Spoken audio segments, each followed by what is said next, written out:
Assalamualaikum warahmatullahi wabarakatuh. Selamat berjumpa kembali dengan pembelajaran kelas 3, tema 1 pertumbuhan dan perkembangan makhluk hidup, subtema 4 pertumbuhan dan perkembangan tumbuhan, pembelajaran yang kedua.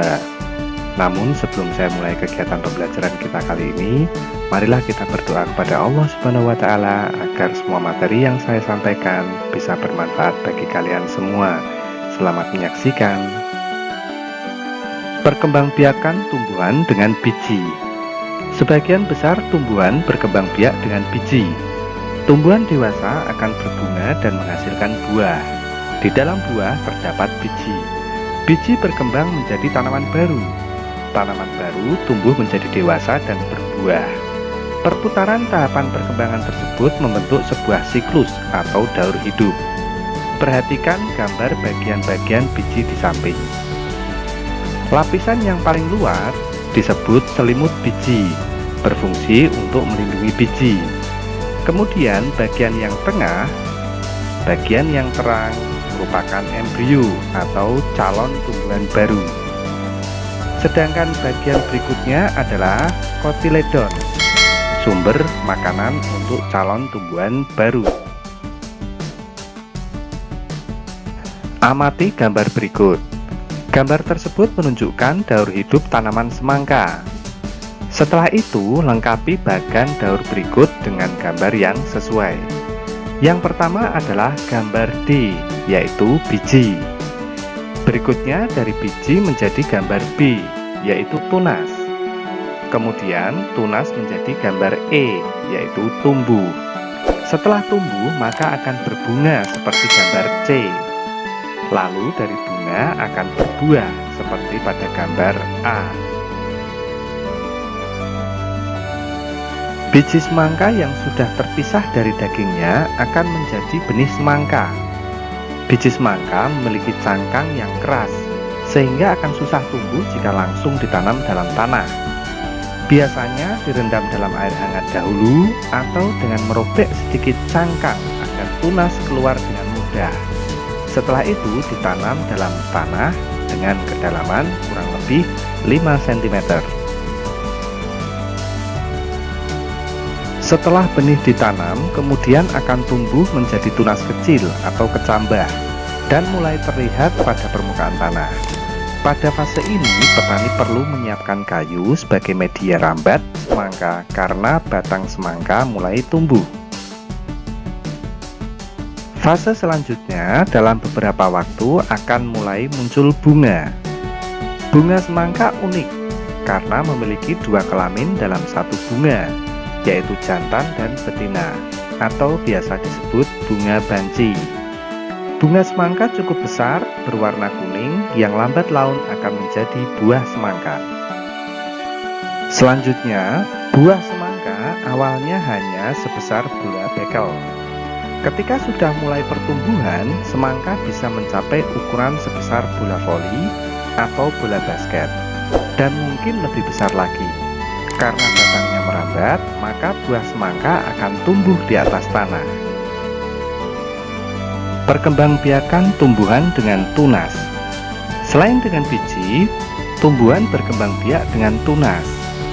Tunas adalah anakan yang tumbuh di dekat tumbuhan induknya. Ada juga tunas yang tumbuh di daun induk, contohnya tanaman cocor bebek. Salah satu contoh tumbuhan yang bertunas adalah pisang, bambu, dan cocor bebek. Yang pertama adalah tanaman pisang. Tunas pisang tumbuh dari batang yang ada di dalam tanah. Tunas pisang tumbuh menjadi tumbuhan baru di sekitar induknya. Berikutnya adalah cocor bebek. Tumbuhan cocor bebek berkembang biak dengan tunas daun. Tunas cocor bebek tumbuh di tepi daun.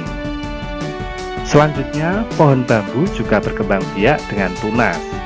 Anakan pohon bambu akan tumbuh di dekat tumbuhan induknya. Tunas bambu terkadang menjadi sumber makanan bagi kita, yang biasa kita sebut dengan rebung. Batang pohon bambu banyak manfaatnya.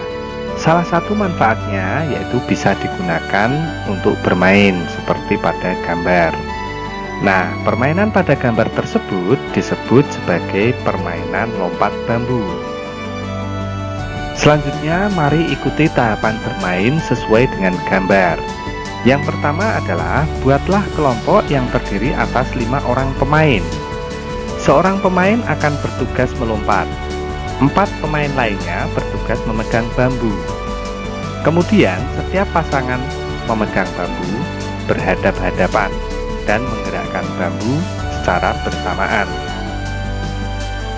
Kemudian, gerakan bambu dengan buka dan tutup secara bergantian dengan hentakan masing-masing 2 kali hentakan.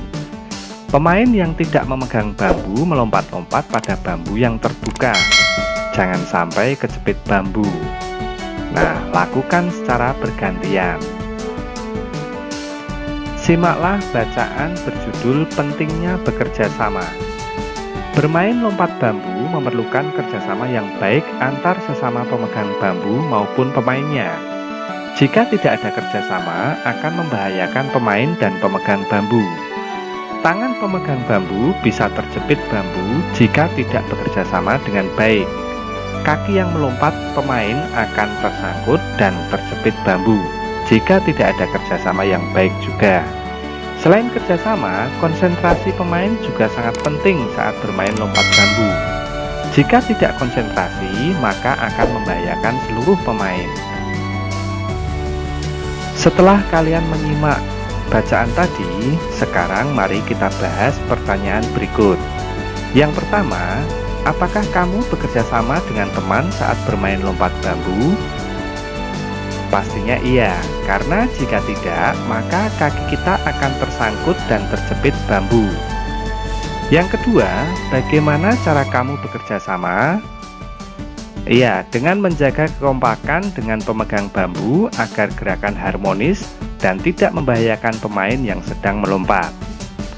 Selanjutnya, adakah cara yang membuat kamu berhasil bermain lompat bambu? Ya, pastinya dengan banyak berlatih, menjaga kekompakan, dan selalu berkonsentrasi. Yang terakhir, apa yang membuatmu tidak berhasil dalam bermain lompat bambu?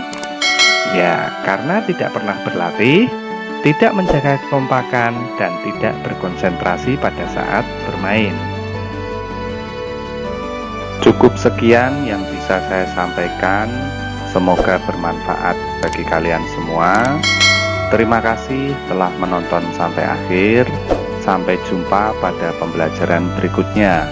Wassalamualaikum warahmatullahi wabarakatuh.